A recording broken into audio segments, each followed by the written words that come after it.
Hello everyone, কেমন আছেন সবাই? নিশ্চয়ই খুব ভালো আছেন, আমরাও ভালো আছি। শুরু করা যাক আজকের ব্লগ। আজকের ব্লগটা মূলত একটা প্যাক দিয়েই শুরু করলাম। যারা প্রতিদিন অন্তত বাইরে অনেকটা টাইম কাটাতে হয় তাদের জন্য অন্তত এই প্যাকটি একবার হলেও ব্যবহার করে দেখুন, তাতে আশা করি ভালোই ফল দেবে। কেন কি এটা আমি নিজে ফল পেয়েছি, খুব ভালো একটা রেজাল্ট পেয়েছি, তার জন্যই আমি কিন্তু এটা আপনাদের সামনে নিয়ে এসেছি। কীভাবে বানাচ্ছি সেটা প্রথমেই বলে দিই। প্রথমে আমি কাঁচা দুধের মধ্যে 2 চামচ চিয়া সিডসকে ডুবিয়ে রেখেছিলাম 15 থেকে 20 মিনিটের জন্য। যখন চিয়া সিডসটা অনেকটা ফুলে ফুলে যাবে তারপর একটা মিক্সার গ্রাইন্ডারে ব্লেন্ড করে নিলাম। তার মধ্যে কিছুটা ভিটামিন এ অয়েল দিয়ে দিলাম, আর দিয়ে দিলাম কাঁচা দুধের ওপরে যে লেয়ারটা, অর্থাৎ মাটা যে অংশটাকে গোদা বাংলায় বলে, সেই অংশটিকে দিয়ে দিলাম। যদি আপনাদের কাছে ভিটামিন এ অয়েল না থাকে তাহলেও কোনো অসুবিধা নাই, তাহলে আপনারা নারকেল তেল বা ভিটামিন অলিভ অয়েল ব্যবহার করতেই পারেন, তাতে কোনো কিছু অসুবিধা নেই। তারপর আমি এটাকে গোটা গায়ে মুখে গোটা যে যে অংশে ট্যান পড়ে গেছে, বিশেষ করে ঘাড়ে গলায়, তারপর কনুইয়ের অংশটাকে একটু বেশি পরিমাণে ভালো করে লাগিয়ে দিন। লাগিয়ে শুকনো পর্যন্ত ওয়েট করুন, তারপরে একটা ভালো করে রাফ করে নিয়ে ধুয়ে ফেলুন। এটা আমি আমার বাচ্চাকেও দিয়েছি, কোনো সমস্যা নেই, কারণ এটা তো কোনো খারাপ কিছু না। এটা আমি দেখেছি বাচ্চার স্কিনেতেও খুব ভালো যায়। তো আপনারা আপনাদের বাচ্চাদের স্কিনেও দিতে পারেন বা কোনো অ্যাডাল্ট স্কিনে দিতে পারেন, কোনো সমস্যা নেই। তো আমিও ওর গলা ঘাড়ে একটু দিয়ে দিলাম। তো যাই হোক, আমি যখন দেব ও দেবে না তা তো হয় না, ও তো দিবেই। আর ওর সব থেকে বড় তো আমি যেটাই করব সেটা ওরও করা চাই। যাই হোক, ওকেও দিয়ে খানিকক্ষণের জন্য ওয়েট করে নিলাম। তারপরে বেশ সুন্দর করে রাব করে ধুয়ে নিয়েছি, স্নান টান করে নিলাম। স্নান টান করে সকালেই ফার্স্ট কাজ হচ্ছে ঠাকুর পুজোটা করে নিই। আপনারা তো জানেনই, আমি আগেই বলেছি যে আমি সকালে উঠেই আগে আমি পুজোটা করে নেওয়ার চেষ্টা করি। পুজো করে উঠে প্রচণ্ড জোর খিদে পেয়ে গেছিলো, কি করব সেটাই বুঝে উঠতে পারছিলাম না। খিদের জোটায় কি বানাবো চটজলদি। তো তারপরে দেখলাম ফ্রিজে অনেকটা সবজি কাটা আছে, আর সঙ্গে ডিমও কয়েকটা পড়ে রয়েছে। ডিম আর সবজি দিয়ে একটা চটপট করে একটা চাউমিন বানিয়ে ফেললাম। তো চাউমিনটা এটাই ছিল হচ্ছে আমাদের ব্রেকফাস্ট। তো এটা হয়ও খুব চটজলদি, কেন কি যদি সবজিটা কাটা থাকে তাহলে হয়ও খুব তাড়াতাড়ি। সত্যি কথা বলতে কি, এটাই হচ্ছে ব্রেকফাস্টের সবথেকে আইডিয়াল আমার কাছে লাগে।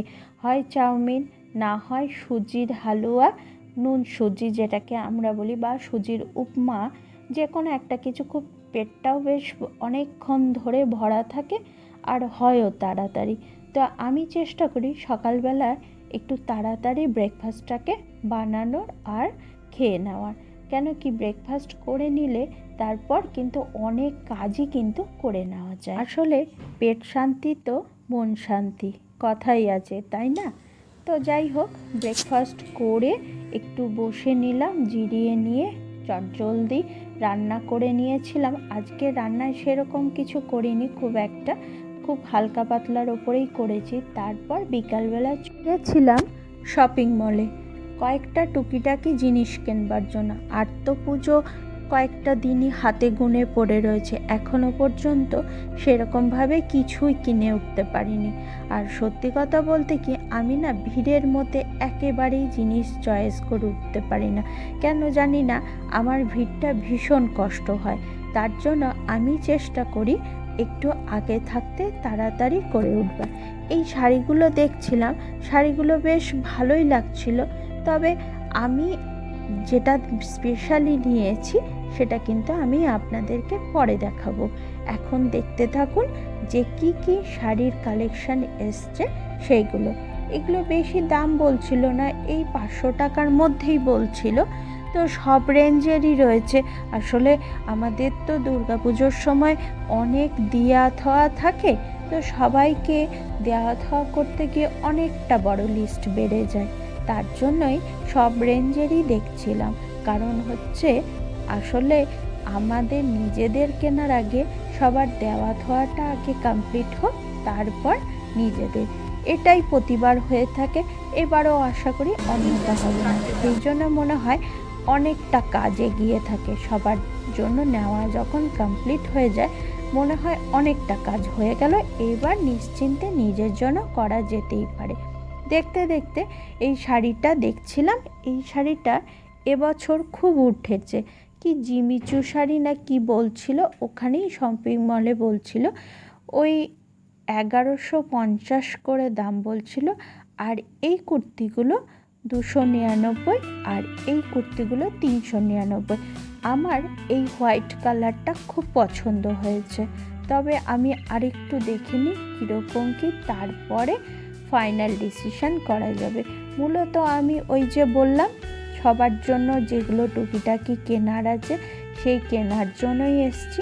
আসলে নিজের জন্য কিনবো বলে আসিনি, যদি কিছু পছন্দ হয়ে যায় সেটা আলাদা কথা, তবে ওই জন্যই একটু নেড়ে ঘেটে দেখছি কিনি না কিনি। নেড়ে ঘেটে দেখতে তো অসুবিধা নেই, ঠিক কিনা বলুন? আমরা তো নেড়ে ঘেটে দেখে 10টা দেখে তারপরে একটা হয়তো চুজ করি, ঠিক কিনা? যদি নেড়েই না দেখলাম তাহলে ঠিক মনটা শান্তিই মেটে না।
আছে আমার, চলো।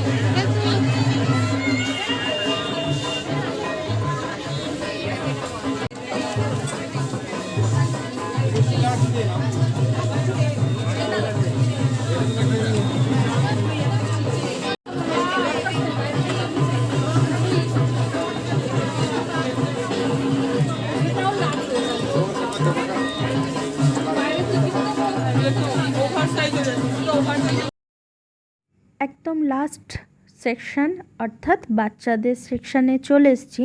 বাচ্চাদের সেকশানে এসে যেটা আরও বেশি কষ্ট হলো, এখানে জনসংখ্যা এত পরিমাণ, প্রত্যেকটা মলে প্রত্যেকটা দোকানেই ভিড়। তবে এই জায়গাটায় এত ভিড় ছিল যে মানুষের গায়ে গা লেগে যাচ্ছে। তো এই অবস্থায় আমি ওই যে বললাম আমি খুব একটা কমফোর্ট ফিল করি না, তার জন্য আমি খুব একটা কিনে উঠতে পারিনি। যাওয়াই হলো, ওই দেখলাম, দেখে টেকে টুকটাক কয়েকটা জিনিস নিয়ে চলে এলাম। যে মেন জিনিসগুলো, আসল জিনিসগুলোই কিন্তু কিনে উঠতে পারলাম না। তার জন্য ঠিক করেছি একটা সময় নিয়ে দিনের বেলা ধরে যাব, একটু হাতে সময় নিয়ে। যদি হাতে সময় না নিয়ে যাওয়া হয় তাহলে মনে হয় কেনার পুজোর বাজারটা কেনাই যাবে না। তো সেই জন্য আজকে নম করে হয়ে গেল। এই যে এখানে সবথেকে বড় কথা হচ্ছে এই সেকশানে এসে একটা ভালো কাজের কাজ হয়েছে। এই টেবিলগুলো, যে গ্রে কালারের টেবিলটা ওর দরকার ছিল, তো সেটা নিয়ে সোজা টাটা বাই বাই করে বাড়ির দিকে রওনা দিলাম। আজকে ভিড়ের মধ্যে ভীষণই কষ্ট হয়েছে, যেমন গরম ছিল সেরকম মানুষের ভিড়, সব নিয়ে প্রচণ্ড কষ্ট। যাই হোক, এখন ফ্রেশ হয়ে নিয়েছি, একদম এখন শরীরটা ঠিক লাগছে। একটু নুন চিনির শরবতও খেয়ে নিয়েছি।